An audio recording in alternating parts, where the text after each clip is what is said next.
what that is? Do it again.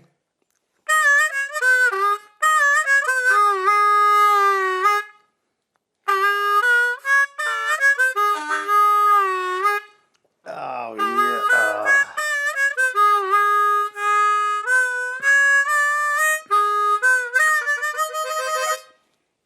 Tell me. I was hoping you'd tell me. Hey, fuckers.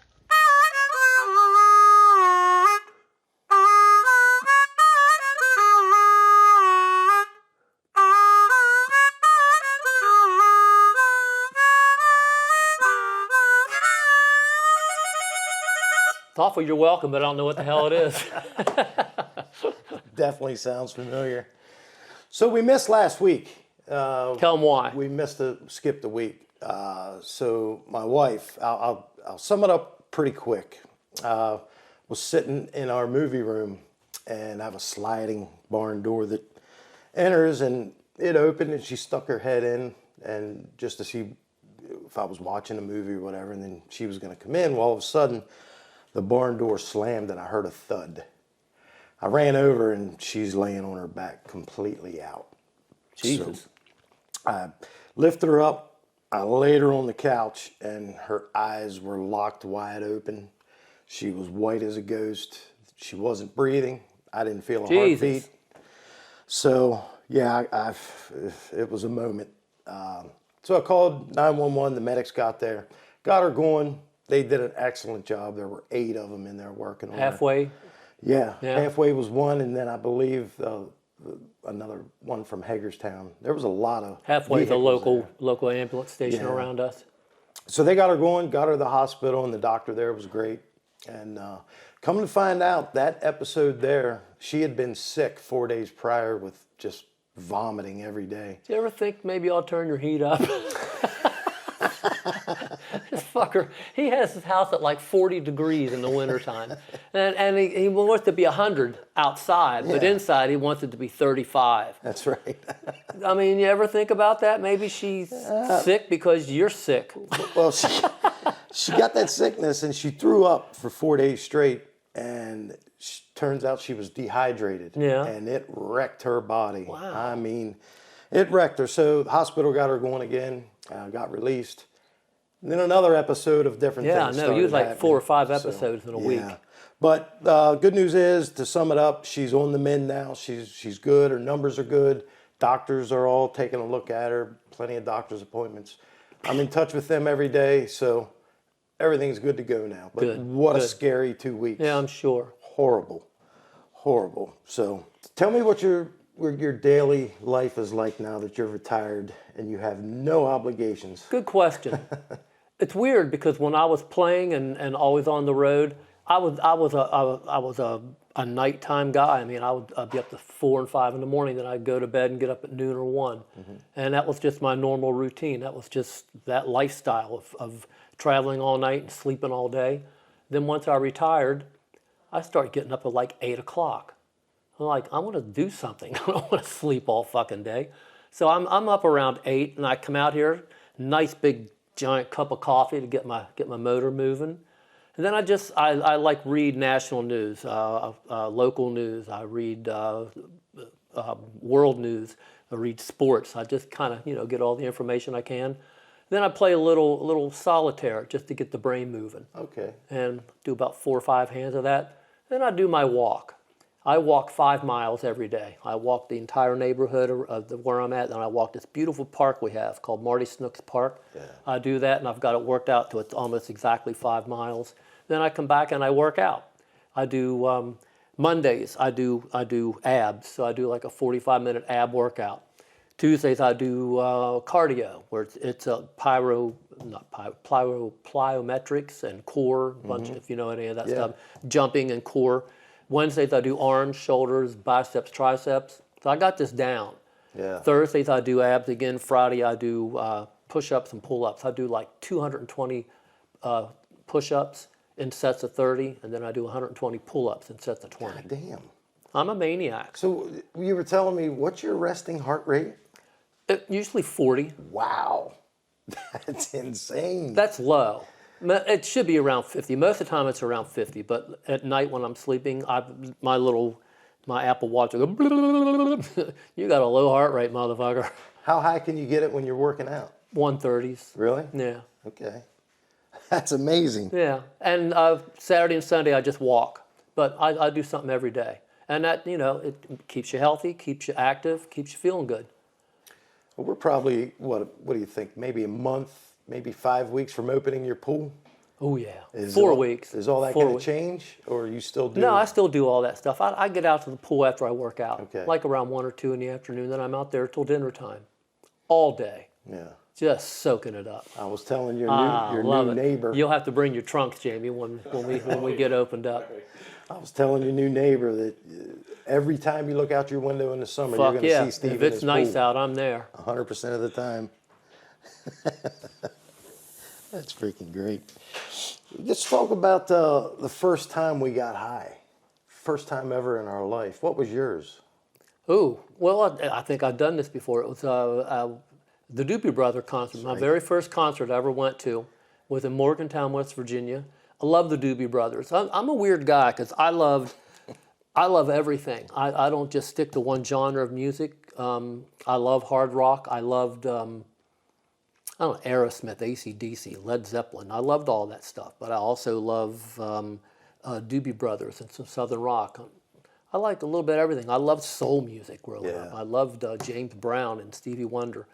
I love everything. As long as country, I could never wrap my head around that. I'm starting to get onto it now because it's more like 80s rock and roll than it is country. But Right. yeah, I mean, that's the kind of stuff that I like, and I don't want to corner myself into one genre. I like to branch out, and I still do that. I listen to a little bit of everything Of course. because you should Yeah. expand your boundaries. So did you smoke the pot before you went into the concert? Or No, while you were in the I was concert? really adamantly against any drugs, and I remember I was the leader of the band, the drummer in the band, and these guys all got tickets to go see Doobie Brothers, and they invited me to come. They all smoked pot, and I didn't know it. Right. And so we get to the Doobie Brother concert, and they whip out a joint, and they just looked at me like, come on, Steve, come on, man. So yeah, I hit it. And I got a hell of a headache afterwards. Did you? Yeah, I hated it. I didn't do it again for years. But yeah, it's the first time I got high was at a Doobie Brother concert. I was probably 18. Okay. Yeah. Okay. I received I did an interview once. I probably told this on the podcast before, but I did an interview once, and the guy said, "What was your first concert?" Doobie Brothers. What was the first time you got high? I got high at the Doobie Brothers. And when's the first time you had sex? I got a blowjob at the Doobie Brother concert. So Doobie Brothers been very, very good to me. Right. What memories when you hear that come on the radio? Yeah, that's living. I received a message from a family friend a couple years ago, and I held it because I just thought it was funny. And my nickname used to be Binky. Of course it was. My Binky till I was about 12 years I was old. Pee-wee. I was Pee-wee. Don't tell anybody. Hey, Pee-wee. I knew what what do you want? Give me some money. So she says, "Hey, Binky, have Timmy or Daryl," which are my brothers. Right. All my brothers are older. I'm the youngest. They're 14 years older or so. "Hey, Binky, have Timmy or Daryl told you that I was with you when you took your first bong hit? It was so cute, so wrong, but so cute. When they were living in Frederick, we were sitting in Tim and Daryl's bedroom taking hits off the bong. Well, we were all coughing. You walked your little 2-year-old butt into the room. Timmy handed you the bong. You put it up against your mouth like you were an old pro. And the funniest thing was when you handed the bong back to Timmy, you put your hand over your mouth and pretended to cough." So how much younger are you than your oldest brother or your? So I have a brother that's 7 years older, one that's 13 years older, 14 years older, and 17 years older. Whoa. Yeah. They should have called you Daisy. I That's was an oopsie. I think that was a mistake. Yeah. My brother used to always tell me that my parents were on the way to the abortion clinic, but our VW bus broke down. I never did ask Mom if that was true or not before she died. Go with it. Yeah. That's a good story. Yeah. So, I got to experience a lot of stuff in my life, partying-wise. Yeah, I'm sure. You know, I was drinking and partying my ass off. Were at they age- good big brothers or were they assholes? Well, did you hear what they? yeah, that's pretty much assholes. No, they were great. Yeah. They were great. Usually older brother. I'm closest with my oldest brother Ed than I am with any of my other brothers. Yeah. Just I don't know. We always just connected for some reason. And when he was in the military, and he would get. I think he got stationed in Thailand during the Vietnam War, and I would send him over cassettes of the shoes of like demos that we were making, and I would send him over videos that of shows that we had done, and he really appreciated that. You know, it made him feel close to home. Yeah. I wrote him like every week. He sent me an Army coat, has my name on it. Well, it has our name on it. So That's yeah, that pretty was cool. cool. Yeah. So I've been very, very close to him. There's no relationship like brothers. No, and I'm close to my brother Dave too. I had another older brother, Jim, who passed away. He passed away from throat cancer because he smoked and drank all night long. Yeah. That sucks. But yeah, I wouldn't change my childhood for anything when it came to my brothers. That's good. That's good. Nothing but a party through the 80s. I mean, my brother Bill's the one that got me into Kicks. Is that right? He had a Midnight Dynamite shirt that he Yeah. always wore, and I wanted it so bad, but I'll get you one. I was poor. Give me one. Oh, something else I wanted to ask you about, Yeah. man. This was right before your last show. You were getting hit up for interviews left and right. And I know it was annoying you because it was literally every day somebody was contacting you. I got a message from a huge news network up in New York. It was an affiliate of CNN or something huge like that asked. But I knew the rule, don't even bother you with questions for interviews. So I just kept it all. But I remember one particular episode where you were put into a position with DC 101 with Elliot. Oh, that was the last show. And, you know, when we were putting this whole thing together, it took some thought and it took some time. Because initially we were going to end in Hinckley, Minnesota. I think I've talked about this before. Then we decided on doing a local show, and Merriweather was the best venue, and they agreed to do it. And we thought, if we can just fill the pavilion, you know, so we don't look bad, it'll be great. And we wound up selling like 12,000 tickets to the thing. So one of my biggest things is I'm a prep freak. I like to have at least an hour. I don't want to talk to anybody. I do my warm-ups. I pace. I do my thing. And one thing that I said, no fucking meet and greets, because I think they're so impersonal and so stupid anyway. People come in, gone, gone. It's stupid, and I hate them. And the fact that they wanted to break up my warm-up and my dinner time to go do a stupid fucking meet and greet after I absolutely said no meet and greets. Right. And my agent come up and said, it's only like 10 people, it'll take 5 minutes. And I'm like, fuck. You know, I can't get out of this. The DC 101, they've been great promoting the show. I'm like, oh, fuck, okay. I go up there, there's like 35 or 40 people waiting to get in there. Shit. Yeah, they fucking lied. And I was pissed because I've been there all day prepping for this last show, all this pyro and all these things that we had to go over. About a 2 or 3 hour sound check. So I was ready to eat. Steve, we got to do that meet and greet now. I was not a happy guy. So I went through it, and I was kind of rude and I apologized to the people, to the fans. I said, I'm sorry, I'm not in a good mood. I don't want to do this. I got many other things I need to be doing, and I'm doing this dumb shit. And the guy from DC 101 was the last one to come in. And he comes in all happy. Hi, Steve, I'm Elliot in the morning from DC 101. I said, I don't give a fuck. Just take a picture and get out. So, didn't Elliot go on the air and say I was an asshole? For 2 days. Yeah, fuck him. He discussed you. Fuck you, Elliot, in the morning. So You put him on the name thing. I always give all these bright, wonderful explanations to people that I know. There's always one asshole. There's got to be an asshole. Yeah. Elliot in the morning's my asshole. It wasn't his fault. It was the promoter and Right. people that agreed to it. And I mean, they knew that I was adamant against doing it, and they did it anyway. So, Elliot, I'm sorry. I took it out on you. I think it backfired on him because I think Steve Whiteman has a little bit more fans in this area than Elliot in the Morning does. 2 or 3. So when he badmouthed you, he got a little taste of his own medicine. Well, again, people didn't understand the circumstance, Right. and that was the circumstance. And I think had I gone to him before they tried to do this, he would have understood, and we would have called it off. Right. It was dumb, and it's so wrong to the fans who think they're going to get and come up and talk and get a picture, and it's literally a second. Gone. Yeah.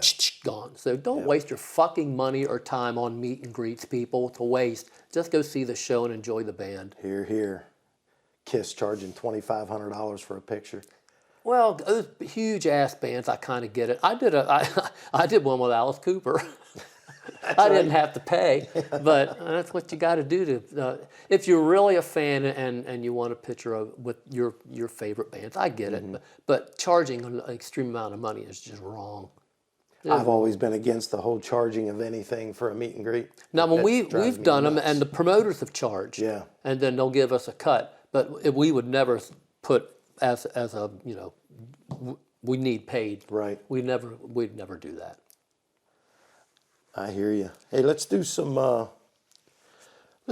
association. No, today. okay. That seems to be a real nice. I don't think we did this. Elliot in the morning. Elliot in the morning.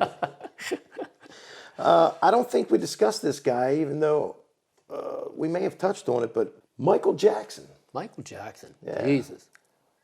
Talent beyond compare. Yeah. Nothing could touch him. The fact that he didn't even play an instrument.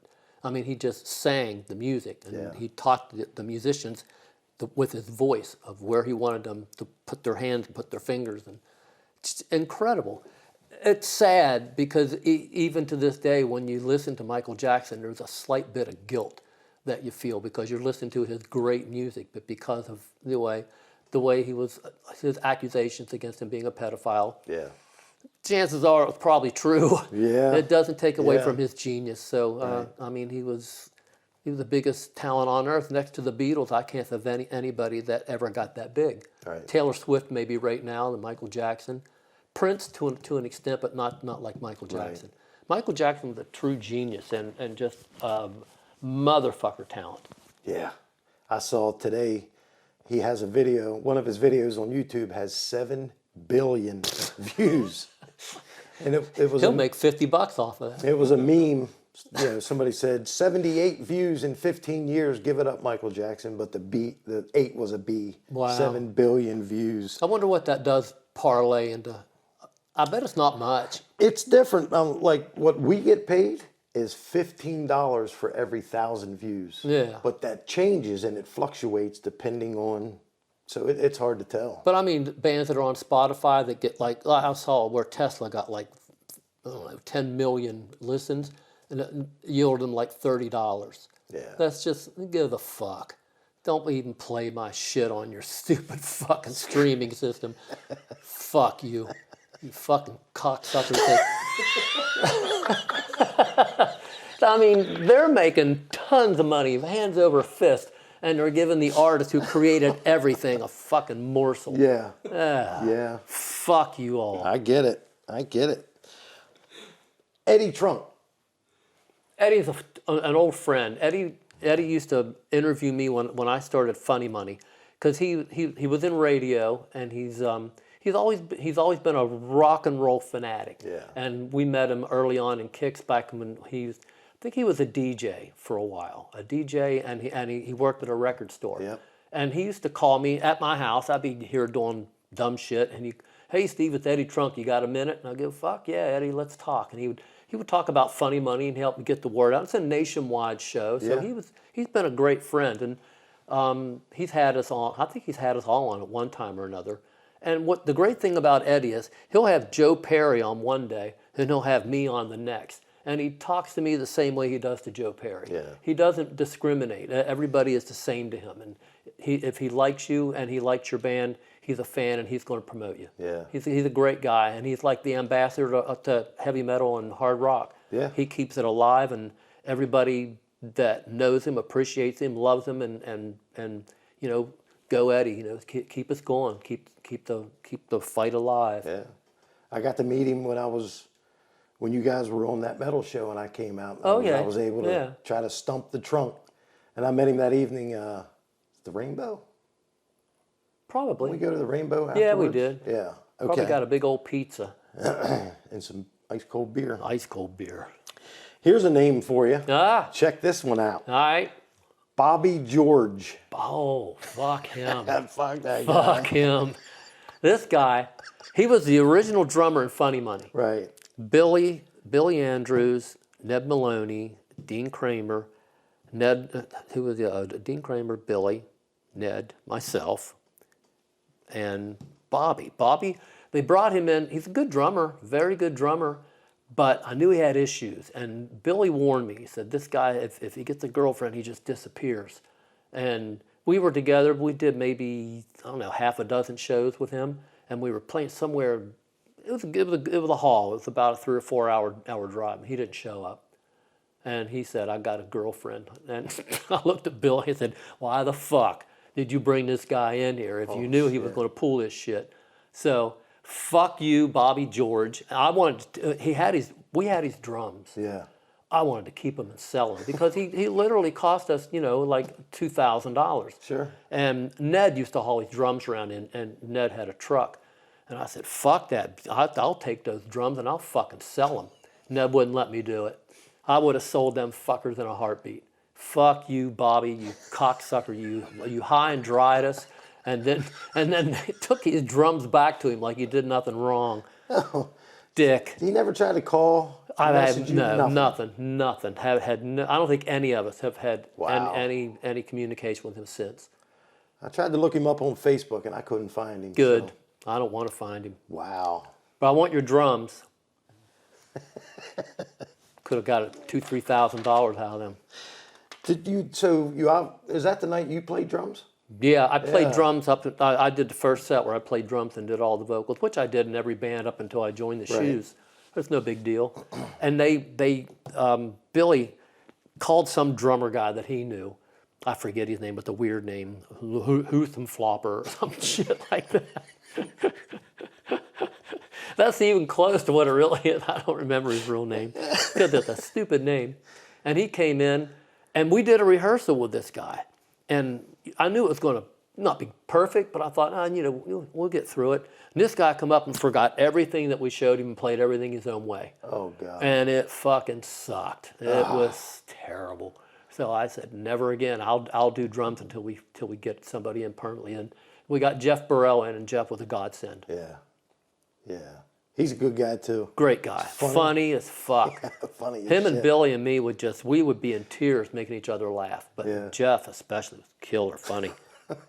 He's always in a good mood. Always. At least the time I was around. No, he is. He's always in a good mood. Upbeat. And Yep. And he's a great drummer. Yeah. No, I didn't know he could sing until he quit. Really? Yeah. He said, I didn't have to sing in this band. You could sing? Shit. Fuck. I'd have known that. You've been singing all along. I don't know about that. Ain't nobody taking Well, not the mic lead from vocals. you. No, but backing vocals. yeah, You can always use that. Everybody on backing vocals. You had Dean. I had Dean and Ned and Billy. He's got golden vocals. Dean's very good. Very good. Billy is very good, too. Good singer. Good backing singer.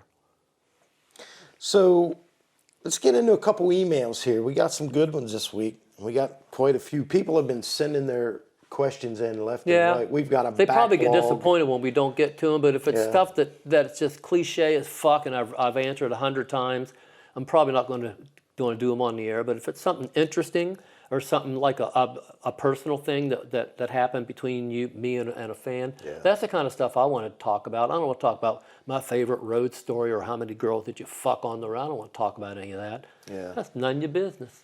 But still keep the questions coming in. It's the POTcast, POTcast 2025 @gmail.com. Send it to us. You never know. We might choose it for the show. Speaking of pot, you got to talk about our good friends at Simple Pleasure. Oh, absolutely. I went and saw Hunter today. Yeah.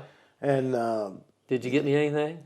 not today. I figured you were backlogged with everything he's given us previously, but they're killing it over there at Simple Pleasures. That's great. A coupon just showed up on my phone for $5 off DoorDash. Yeah. from Simple Pleasures. So they're killing it. The place was packed today when I went in. This is for people in the Hagerstown area or Hagerstown surrounding area, Martinsburg, Chambersburg. It's worth the drive because Yeah, absolutely. He took me back to the Cage today to show me their bulk. Oh yeah, Their bulk stuff. Oh, it's a pothead's dream. do they do brownies? They do brownies. Fuck. No, they don't do brownies. They do drinks. They do edibles. Yeah, they're edibles. I got some of their edibles. I like the brownies. The brownies are good. And a bunch of flour. They got flour out the ass. I mean, it's They're herbs 40, 50 different varieties. But Simple Pleasures is the place. Their price compared to Rise and the other places around are lower than anyone's. Mm-hmm. Their selection is absolutely amazing. Mm-hmm. They're very helpful too. Oh yeah, knowledgeable as hell. When I would get stuff off of Rise, I would do it online. Then I'd just go pick it up, and I didn't really talk to anybody or get any advice or what I really wanted or needed. I guess that's good. I just guessed at everything I was getting. It worked, but it'd been nice to be able to. These people are just so approachable and friendly, and they go above and beyond the call. They're the Chick-fil-A of weed. Okay. So stop into Simple Pleasures. In fact, our producer, Jamie, today was there doing a giveaway. Oh, yeah? For eighths. All you had to do was show up and say Johnny Hager, and Jamie gave you an eighth of weed. An eighth of weed? Nice. All right, so check out Simple Pleasures. We love their support, and we love supporting them. Yep. Dan Gerber. Kick songs have been in movies and TV soundtracks. Question for Steve. Have you ever thought of pursuing acting? Fuck no. Fuck no. I hated doing videos. I hated doing them. There's too much sitting around and waiting for the actual time that you do something. And I hear actors talk about that all the time. You hurry up and wait. You're just sitting in a trailer for hours and hours, and you go out and do something. Okay, let's do it again, but let's change the lighting. You're in another 3 hours. So for that alone, and I'm no actor anyway. No, I've never thought about that. Brian, he's got the bug. He's been in a couple movies. Yeah, Brian has done a couple things. Yeah. Here's one. This is a good one. All right. From Jesse Alamong. Steve, where did the masturbation song come from? And when is the last time you sang it? Any chance of hearing it one more time? Oh, Jesus. The masturbation song started when me and the guy I was in my very first band with, Norman Folk, was the guitar player. And we would ride around in his little Volkswagen Bug and just play guitar and sing and tapes, and it was nuts. And I haven't done this song in probably, I don't know, since I retired or before then. So...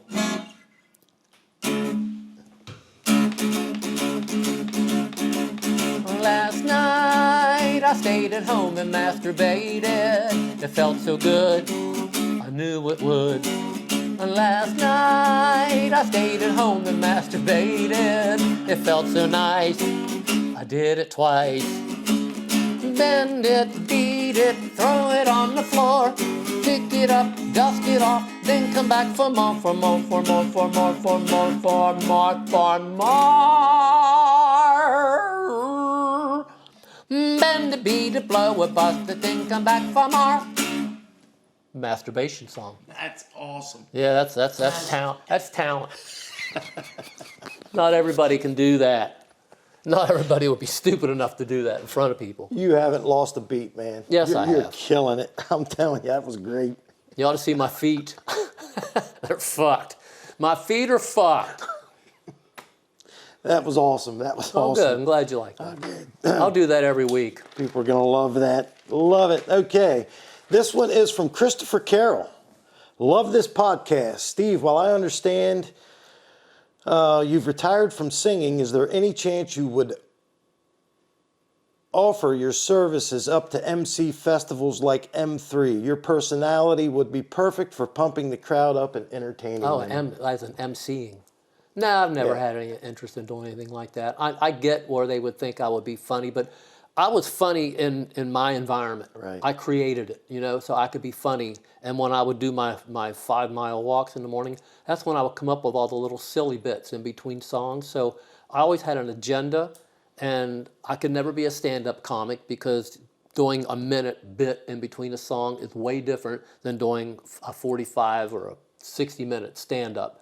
So, no, I've never had any interest in doing any DJ work. I get it. I've never tried it. I might be really good at it. I don't know. Nobody's ever asked. So, until somebody asks, I don't know. Phone will be ringing tomorrow. Not my phone. All right, I think we have time for one more. This is from Steve Mutz, M-U-T-Z-E. Yeah. Mutz, Mutz? Yeah. One of your former students, Yeah, right? from Harrisburg. I remember him. He asked, other than Lizzie Hale, have any of your other students had any sort of success? I mean, a lot of my students that came to me were already in bands, and they were doing pretty well locally. There was one girl in particular who started with me. She owned like a cupcake, what do you call it? Bakery? A bakery, sort of, but it was the specialty bakery. And she came to me, she lived in D.C., and she would come all the way to Baltimore to take lessons with me. And she said, look, I'm not trying to get anything, much out of this. I think I can sing, I'm not sure. I just want you to help me out along the way. And it turns out she was really good. Wow. Her name was Kirsten. Kristen. I called her Grasshopper. Right. And she wound up selling her business and moving to L.A., and then she hooked up with the girls in the Iron Maidens, and she's the lead singer of the Iron Maidens, and she was on the cruise this year. So yeah, I've had a few. Wow, she can sing. Yeah, she's really good, really good. Holy crap, I didn't know she was your student. Yep. That's awesome. Yeah. So Lizzie and her, man. Yeah, Kristen. Wish I could remember her last name. It's been a while. Yeah. But whenever she's on the cruise and I was on the cruise, we'd always hook up and we'd get together and chat for a bit. Yeah, she's like an old friend. But yeah, that girl exploded. I could not believe how fast and how good she was. She didn't know it. She didn't know what she had in her. I pulled it out, and I go, bye-bye, Grasshopper. She took it and rolled She with took it and rolled. Damn, that's got to make you feel proud. Oh, yeah. Wow. For the thousands of people that I taught, there was maybe a couple of hundred that I really felt I connected with and helped. The rest of them was just, just a waste of time. What? I'm a success story of your... No comment? When I get high, I'll sing a song and show them what you told me. I'll teach you the masturbation song. I'll sing backup. There you go. Way back Sing up. harmony. You Go believe- outside and do that. Do you believe that's a full episode? That quick? Is it really? Yeah. Wow. Yeah. That's crazy. You want to take us out?